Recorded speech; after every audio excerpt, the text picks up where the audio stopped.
নারী মেয়রকে গুলি করে হত্যার ঘটনায় তোলপাড় চলছে মেক্সিকোতে। তদন্ত চালু থাকলেও এই ঘটনায় এখন পর্যন্ত আটক হয়নি কেউই। ধারণা করা হচ্ছে সংগঠিত কোনো সন্ত্রাসী গোষ্ঠীর সদস্য ছিল হামলাকারী। দেশের প্রথম নারী প্রেসিডেন্ট হিসেবে ক্লদিয়া শেনবাউমের বিজয়ের পরপরই এই ঘটনা হয়।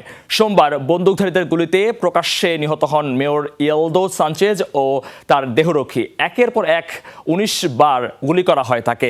২০২১ সালে পশ্চিম মেক্সিকোর একটি শহর থেকে মেয়র নির্বাচিত হন তিনি। দায়িত্ব গ্রহণের পর থেকেই পেতে হয় নানা রকম হুমকি।